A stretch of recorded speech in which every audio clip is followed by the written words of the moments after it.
Cinema ಮಾಡಬೇಕು ಅಂತ ಆಸೆ ಅದೆಲ್ಲ ಈಗ ಹೌದು ಸರ್, ಸಿನಿಮಾ ಮಾಡಬೇಕು ಅಂತ ಆಸೆ ಇತ್ತು. ಆಕ್ಚುಲಿ ಡೈರೆಕ್ಷನ್ ಮಾಡಬೇಕು ಅಂತ ಆಸೆ ಇತ್ತು. ಅದು ಈಗ ಆಕ್ಟ್ರು ಈಗ ಆಕ್ಟಿಂಗ್ ಗುರುತಿಸ್ಕೊಂಡಿರೋದ್ರಿಂದ ಈಗ ಆಕ್ಟಿಂಗ್ ಅಲ್ಲಿ ಒಂದಷ್ಟು ಕಂಟಿನ್ಯೂ ಆಗಿರೋದ್ರಿಂದ ಸಾರು ಒಂದು ಎಕ್ಸ್ಪೀರಿಯನ್ಸ್ ಅಂದ್ರೆ ಮುಂಚೆ ಸಿನಿಮಾ ಮಾಡಿ ಒಂದಷ್ಟು ಸಿನಿಮಾ ಮಾಡಿರೋದ್ರಿಂದ ಡೈರೆಕ್ಷನ್ ನನಗೆ ಅದು ಸಾರ್ಗೂ ಒಂದು ನಂಬಿಕೆ ಇಡ್ಬೋದಪ್ಪ, ನಂಬಿಕೆ ಇಟ್ಟು ಮಾಡ್ಬೋದಪ್ಪ ಅಂತ ಒಂದು ಧೈರ್ಯ.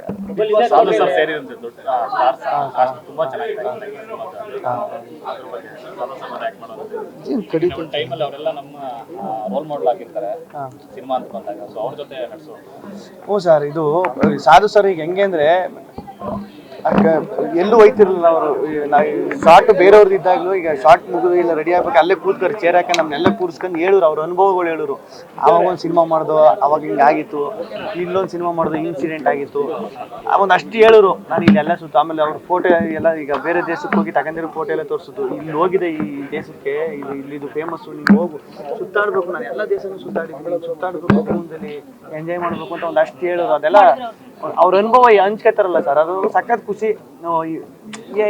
ಅವ್ರ ಪಾಡ್ಗೆ ಅವ್ರು ಇರ್ಬೋದು, ನಮ್ಮ ಪಾಡ್ಗೆ ಅವ್ರ ಪಾಡ್ಗೆ ಅವ್ರು ಇರ್ಬೋದು. ಕರೆದ್ಬಿಟ್ಟು ಮಾತಾಡ್ಸೋದಾಯ್ತಲ್ಲ ಹಿಂಗೆ ಅಂತ ಎಲ್ಲ ಹೇಳೋದಾಯ್ತಲ್ಲ, ಅದು ಎಷ್ಟು ಜನ ಮಾತಾಡ್ತಾರೆ. ಕ್ಯಾರೆಕ್ಟರ್ ಬಗ್ಗೆ ಮಾತಾಡಿದ್ರೆ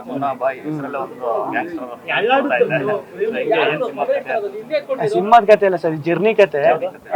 ಜರ್ನಿ ಕತೆಲಿ ಈಗ ನಾನು, ಗೌರವ್ ಶೆಟ್ಟಿ ಅವರು, ಶ್ವೇತಾ ಅವರು ಎಲ್ಲರೂ ಒಂದು ಜರ್ನಿ. ಸಾಧು ಸರ್ ಈಗ ಆ ಫ್ರೇಮಲ್ಲಿ ಎಷ್ಟು ಜನ ಅವರ ಎಲ್ಲರೂ ಆ ಜರ್ನಿಲಿ ಇನ್ವಾಲ್ವ್ ಆಗಿ ಆ ಜರ್ನಿ ಹೆಂಗೆ ಆ ಜರ್ನಿ ಕತೆ ಹೆಂಗ್ ಮೂವ್ ಆಯ್ತದೆ ಅದು ಏನು ಅನ್ನೋದೇ ಸಿನಿಮಾ. ಅವಕಾಶಗಳು ಯಾವ ರೀತಿ ಬರ್ತಾ ಇದೆ ಗಿಲ್ಲಿ ಅವ್ರಿಗೆ? ಗೊತ್ತೈತೆ ಸರ್, ಅದೇ ಒಂದಷ್ಟು ಮಾತುಕತೆ ನಡೀತಾವೆ, ಗೊತ್ತೈತೆ, ಎಲ್ಲ ಆಯ್ತೈತೆ. ಅದೇ ಏನ್ ಮಾಡ್ಬೇಕು, ನೆಕ್ಸ್ಟ್ ಏನ್ ಆಗ್ಬೇಕು, ಏನು ಮಾಡ್ಬೇಕು ಅನ್ನೋದೇ ಇನ್ನು ಬೇಕು. ಇನ್ನೊಂದು ವಾರ 15 ದಿನ ಬೇಕು, ಏನಾರ ಒಂದು ಡಿಸಿಷನ್ ತಗೋಬೇಕು. ಯಾವ್ದು ಮೇಡಮ್, ಯಾವ್ದು? ಅದೇ ಮೇಡಮ್, ಅದೇ ಒಂದಷ್ಟು ಮಾತುಕತೆ ನಡೀತಾವೆ. ಬರ್ತಾ ಇದೀನಿ ಅಂದ್ರೆ 100% ಅದು ಫೈನಲ್ ಆಗಿಲ್ಲ.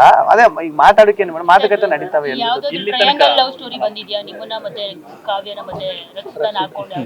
ಅವೇ ಜಾಸ್ತಿ ಬರ್ತಾವೆ. ಅದೇ ನೋಡ್ಬೇಕಲ್ಲ ಮೇಡಮ್, ಈಗ ಅವರು ನಮ್ದು ಅದು ಏನು ಎತ್ತ ಅಂತ ನೋಡಿ ಒಪ್ಕೋಬೇಕಲ್ಲ.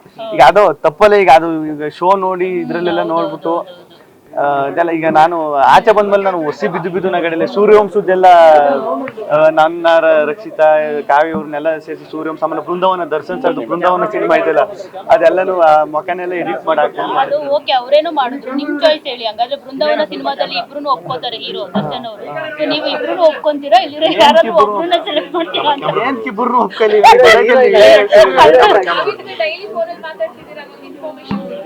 ಯಾರ ಜೊತೆ ಅಲ್ಲ, ಈಗ ನಿಮ್ ಜೊತೆನೂ ಮಾತಾಡಿದೀನಿ ಸುಮಾರು ಸತಿ. ನೀವು ಎಷ್ಟು ಸಲ ಫೋನ್ ಮಾಡಿದೀರ ನನ್ಗೆ? ನಾನ್ ಮಾಡಿದೀನಿ.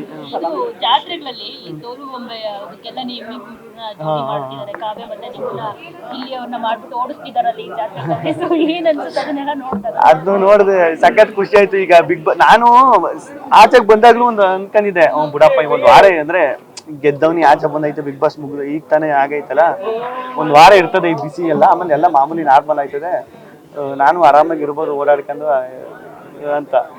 ಅದು ನೋಡಿ ಒಂದು 15-20 ದಿನ ಆದ್ರೂ ಎಲ್ಲಾರು ಒಂದ್ ಕಡೆ ಏನಾರು ಒಂದ್ ಆಯ್ತು ಇರ್ತದೆ. ಈಗ ನೀವ್ ಹೇಳಿದ್ರಲ್ಲ, ಓಡಿಸೋದು, ಎತ್ತುಗಳ ಮೇಲೆ ಕಟ್ಕೊಂಡು ಜಾತ್ರೆಲೆಲ್ಲ ಇದ್ ಮಾಡೋದು, ಗೊಂಬೆಗಳು ಕಟ್ಕೊ ಓಡಿಸೋದು ಅಂತ, ಅದ್ ನಿಜವೂ ಸಖತ್ ಖುಷಿ ಆಯ್ತದೆ. ಅಯ್ಯೋ ಇನ್ನೂ ಆಯ್ತಲ್ಲಪ್ಪ ಅಂತ.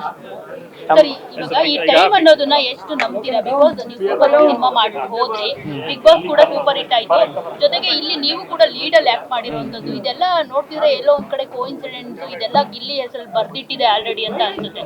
ಸೊ ಅದನ್ನ ಯಾವ ತರ ನಂಬ್ತೀರಾ ನೀವು?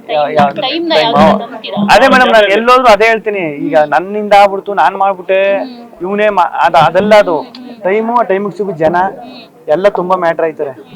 ಅದು ಟೈಮು ಈಗ ಕೆಲವೊಂದು ನಾನು ಅನ್ಕೊಂಡ್ರೆ ಇದಾಗಿದ್ರೆ ಹೆಂಗಿರೋದು. ಈಗ ನಮ್ಮ ಲೈಫಲ್ಲಿ ಒಂದು ಅನ್ಕೊಂಡಿರ್ತೀವಿ ಗೊತ್ತಾ, ಹಿಂಗಾದ್ರೆ ಹೆಂಗಿರ್ತದೆ. ಈಗ ನಾ ಸುಮ್ಮನೆ ಈಗ ಏನಾದ್ರು ಒಂದು 100 ಕೋಟಿ ದುಡ್ಡು ಸಿಕ್ಬಿಟ್ರೆ ಹೆಂಗಿರ್ತದೆ ಅಂತ ಅನ್ಕೊಂಡಿರ್ತೀವಿ ನೋಡ್ರಿ. ಸಿಕ್ಬಿಟ್ರೆ ಹೆಂಗಿರ್ತದೆ ಹೇಳಿ ಸಡನ್ ಆಗಿ. ಅದು ಈಗ ನಾನು ಕೆಲವೊಂದು 3-4 ಇನ್ಸಿಡೆಂಟ್ ಹಂಗೆ ಹಿಂಗಾದ್ರೆ ಹೆಂಗಿರ್ತದೆ ಅಂತ ನಾನು ಊರಲ್ಲಿದ್ದಾಗ ಅನ್ಕವೆ. ನಮ್ಮ ಮಳವಳ್ಳಿಲೆಲ್ಲ ನಾನು ಕಾಲೇಜ್ಗೆ ಹೋಗ್ತಿದ್ದಲ್ಲ ಆ ಟೈಮಲ್ಲಿ